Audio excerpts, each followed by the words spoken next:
Good morning and welcome back to the channel. It is National Cheeseburger Day. I can't find Stitch today. He's like out tomcatting around, I guess. He just didn't want to come on the walk. But I've got Tootsie and Duncan. So let me know, here's the question. It's National Double Cheeseburger Day. And I would like to know, what is it that you like on your cheeseburger? Put it down in the comments. Me, I like lettuce, tomato, and ketchup. So today, I'm going to show you what happened in the Nicolas Cruz case yesterday. It was pretty scathing. The judge was pissed. Stay tuned.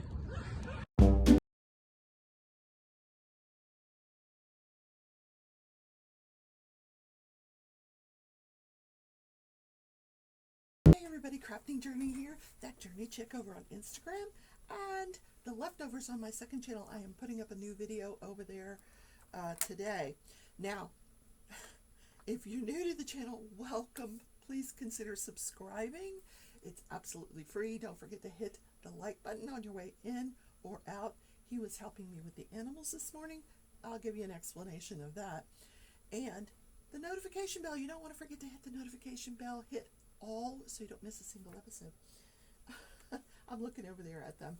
Tootsie and Pearl are just like all snuggled up together. Oh, now I disturbed you. Hi.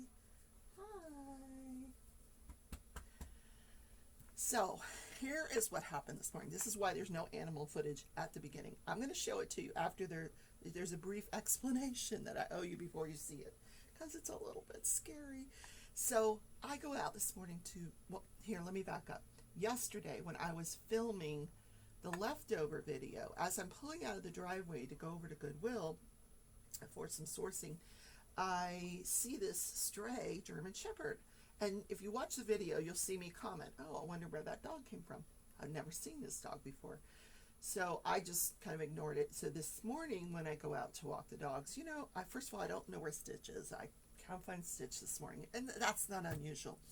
After he eats dinner in the middle of the night, I get up to feed the cats in the middle of the night, because if I feed them during the day, the dogs go over and eat their food. So I feed them their canned food during the night. So after that, he'll just go out the window and he'll go gallivanting around the neighborhood. So this morning, I did not see him. So I take the dogs on the walk, and I get about halfway through, and here comes this German Shepherd. Yeah. I need some coffee.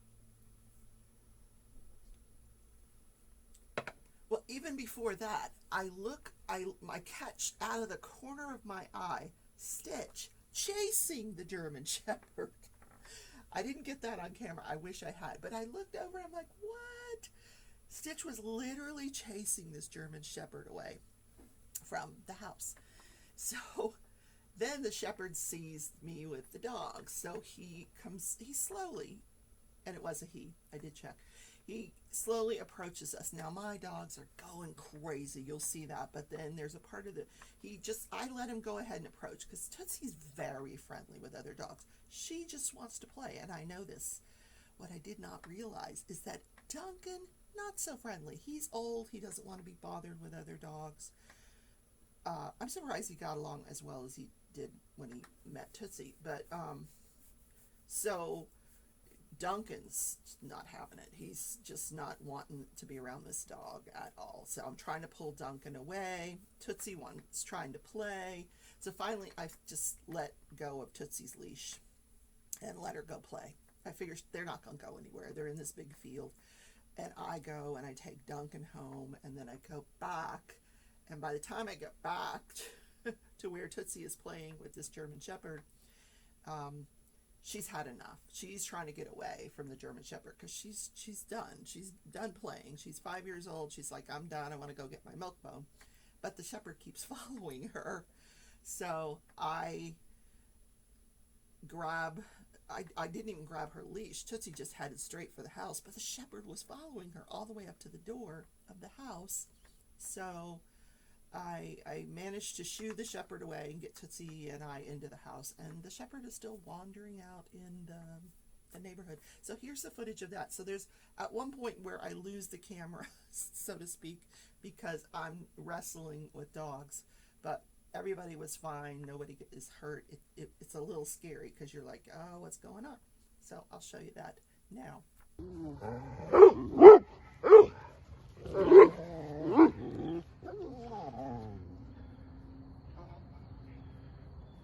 Be nice, Tootsie. Be nice. Be nice. Be nice.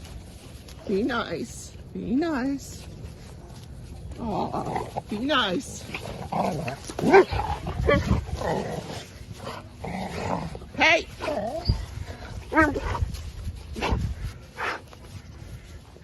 No, no, no, no, no, no. Come on. Let's go. Come on. Guys. Let's go.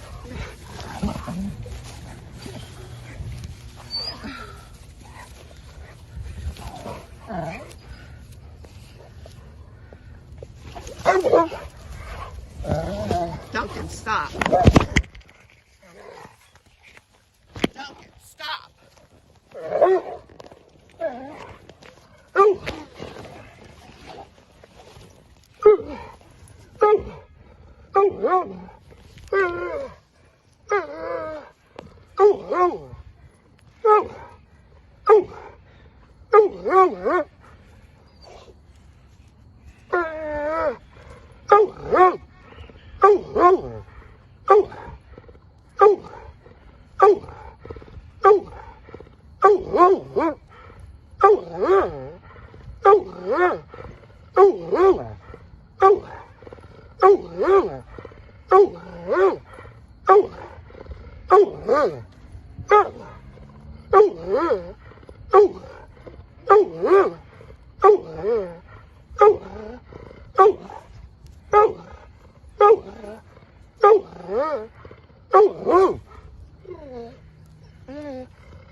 See, I told you it was a little scary.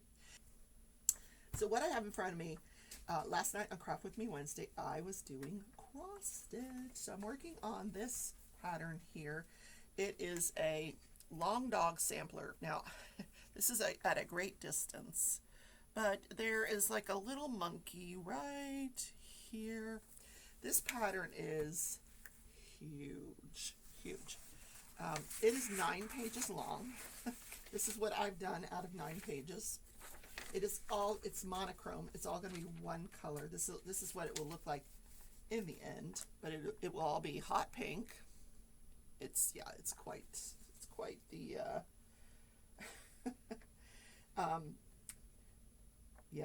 the endeavor, I should say.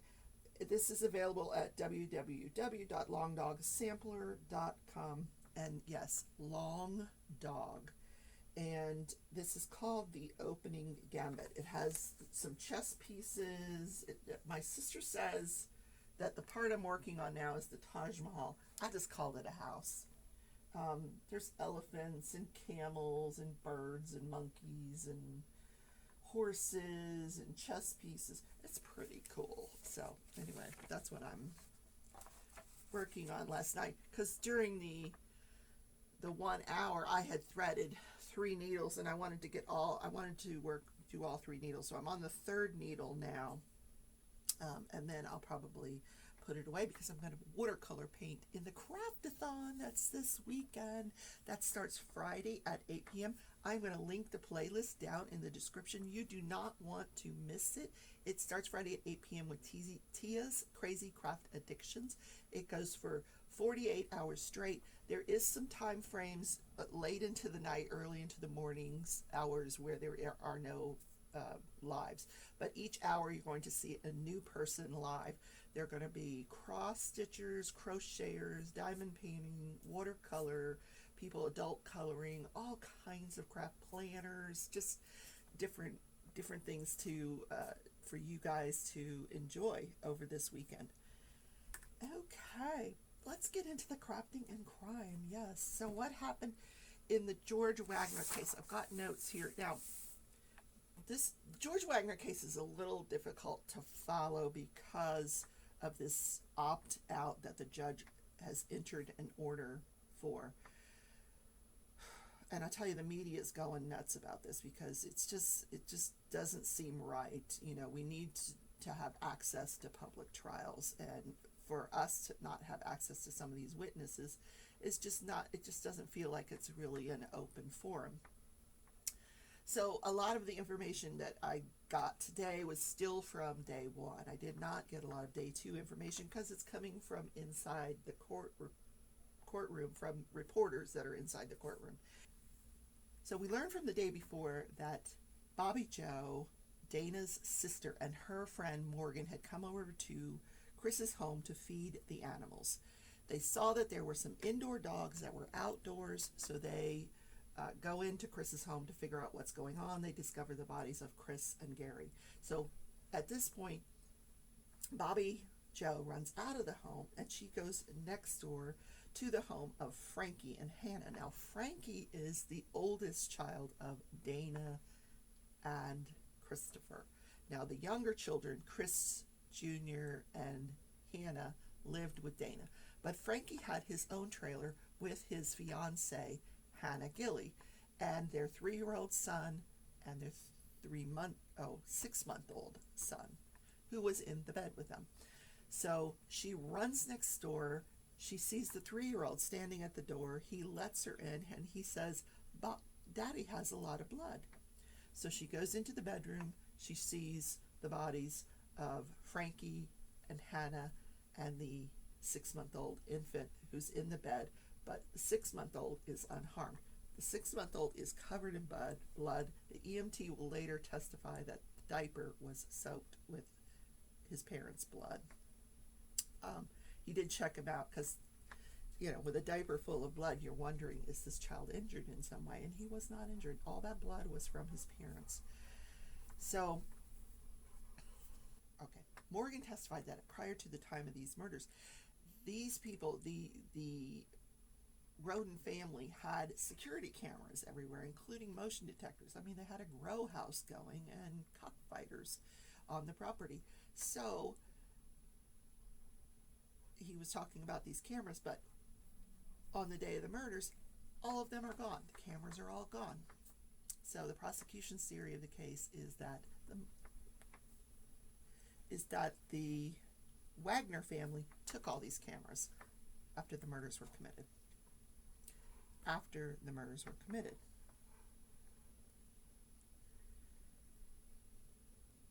Then we had the testimony of James, which is Dana's brother. Now, he did not opt out. He actually did appear. We could actually see him, and I watched him, and I gotta say, these are really rural people. I mean, I don't know, I'm sure he said how old he was, but he looked so young. And then he said he had his 25-year-old. I'm like, what? Looked very young, very country, very backwoods. Yeah, it was interesting. Something like you would see in a movie. What was that? Deliverance. Yeah, sorry. That's a terrible comparison. But that's what I think of when I see people like that. Anyway, he arrived on the scene that morning. He had the day off. I don't remember why he said he had the day off, but he arrives over to Chris's house. Now, this is Dana's brother, but he actually, when he pulls up, he sees all of the commotion going on. He finds out what's going on, and he says, I got to go tell my sister what happened. So he gets in his truck. He drives over to Dana's house, and when he gets there, he knocks on the door, and as he's knocking, the door just kind of swings open. So it had been loose. And he goes in. He's calling his sister's name. Now, this is where Dana lived with Chris and Hannah and her 5-week-old baby. He's calling Dana. He makes his way to Dana's bedroom. He said it's very dark. He feels around the bed. He sees, he wanted to just kind of pat her head to wake her up. And he finds a pillow over her head, and he goes to remove the pillow, and it's stuck to her head. at this point, he realizes, oh my God. And so he runs out of the house. He did not find Chris or Hannah. He does hear the baby crying. So he leaves. He goes back to his home, gets his wife. They go back to get the baby. And he approaches the home, and he just can't go in. He's like, no, I can't do this. So he flags down a sheriff, and they go in, and they find the bodies of Chris and Hannah. They find the 5-week-old who is uninjured. So that really, after that, there were several officials that testified, the first responder to the scene and the EMT.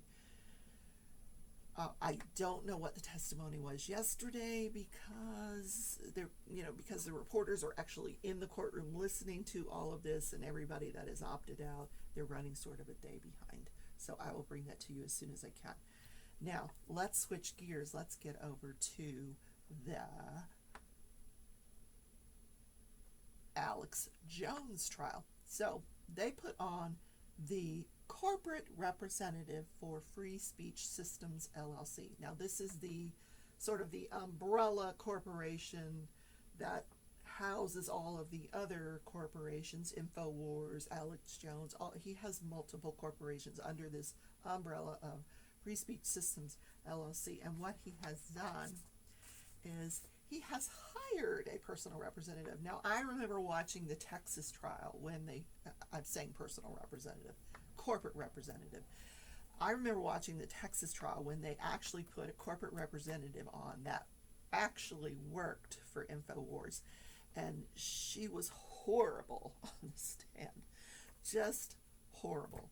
And so what they did was they hired this attorney, paid her $37,000 to do a complete analysis of Free Speech Systems LLC's financial status, and then testify as the corporate representative.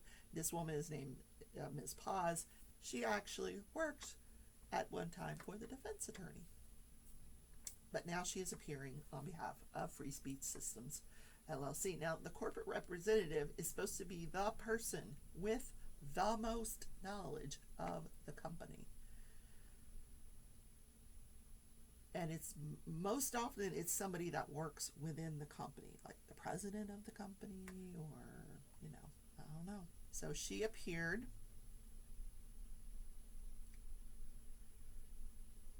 Now, the first thing she was asked was, did you have a conversation during your analysis? Did you ever converse with Alex Jones? Yes, I did. And he wanted everyone to know that he is not a journalist. That was very important for him to make sure that everybody knows that. Okay, I would agree with that myself. Then she testified that she was there to talk about Free Speech Systems revenue and not the personal finances of Alex Jones, but she did agree that he did take several draws from the company and has made millions of dollars over the last 10 years. She also agreed that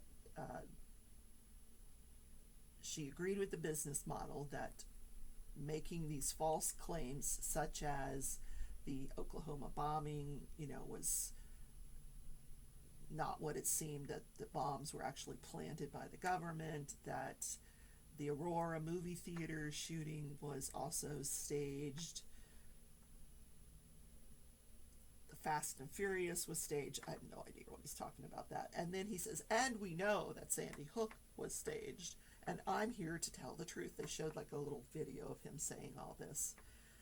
And this would drive traffic to his website, where he made hundreds of millions of dollars. Now, she says, I can't give you an exact number. I don't recall. I'm sure she's got it written down somewhere, but he wasn't really interested in specific figures. He just got her to agree that it's over hundreds of millions of dollars. She agreed with it.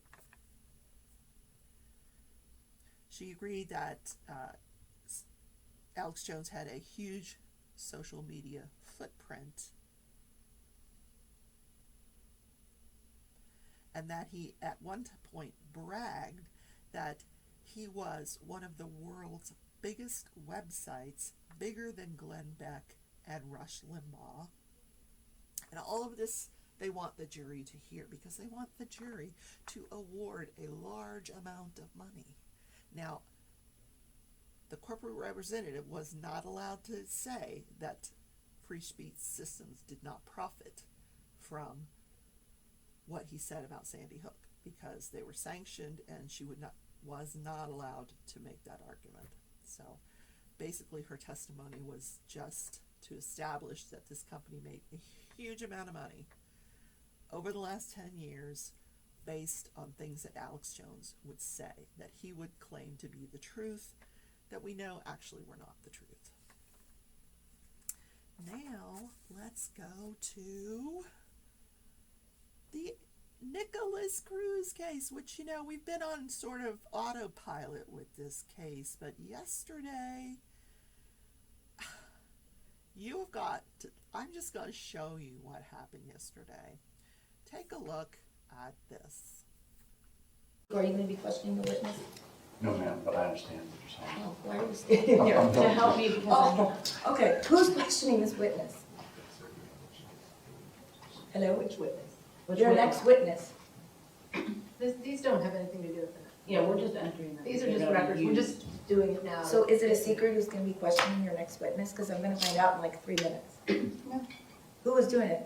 If the records don't relate, but if we call the witness, it will be me. I'm assuming you're talking about that. Who is your next witness, and when are they being called, and which attorney is going to question them? Let me be clear, if I wasn't before. Because if these don't have anything to do with your next witness, then why are we having the jury wait outside right now? Just because we were trying to move everything in, because in terms of timing, we do it now. In terms of timing, it would be much better to do it during the lunch break, when the jury needs longer than you all. So we'll go ahead and pass on this. Let's bring the jury in, please. Your Honor? Yes? At this time, the defense rests, other than putting in our records. We're not playing chess. I mean, will you please take the jury back in? Thank you. All right, go ahead and put in your records.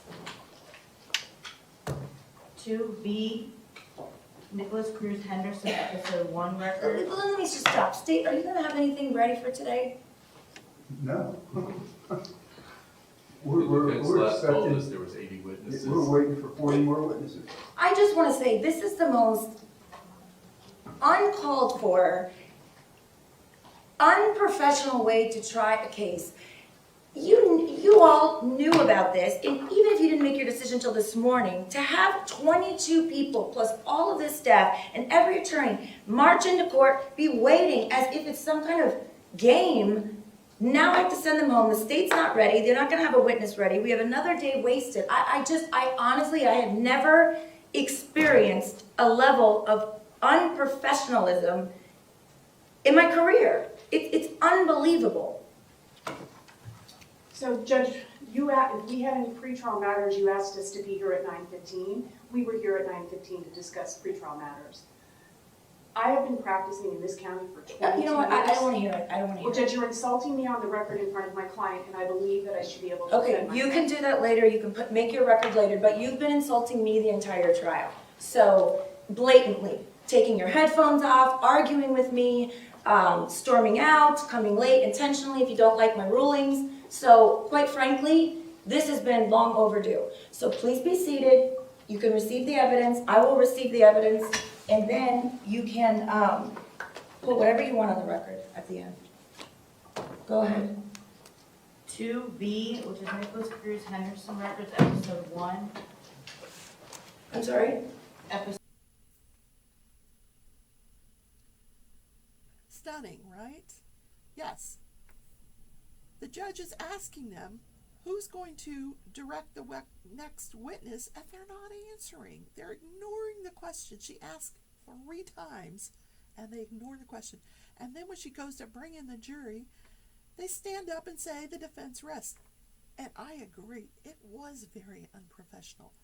Under normal circumstances, under any circumstances, you give your colleagues the heads up. Hey, I'm going to rest my case tomorrow. They actually had witnesses in the courtroom and in the halls ready to testify. So everybody thought, okay, it's going to be, business as usual. Defense has got 40 more witnesses. They had 80 people on their witness list. When the judge, I think you'll see when the judge asks the plaintiff, do you have anybody for today? He's like, no, I thought there was going to be 40 more witnesses. No. One thing I did learn was that the judge actually was the protege of that plaintiff, or the lead prosecutor. I did not know that. So interesting that she's kind of got a little conflict there, but whatever. So she was pissed, as you can see. She was pissed. So after that, she goes ahead, she lets them put in all of their evidence. Then she brings, she excuses the jury. She tells them, they decide finally. The plaintiff has an opportunity to look at their calendar, and,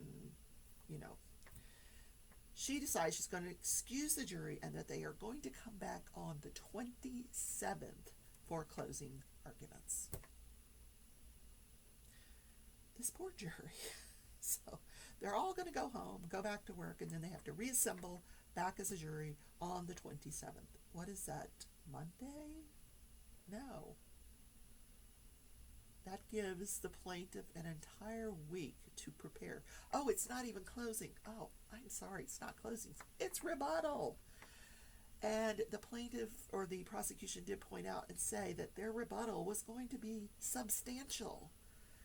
So this thing is not over. So it gives the prosecution a week to prepare, a week and a half, because they have the rest of this week and all of next week, to prepare their rebuttal, get their witnesses all lined up, because some of them may be coming from out of town. They're probably experts.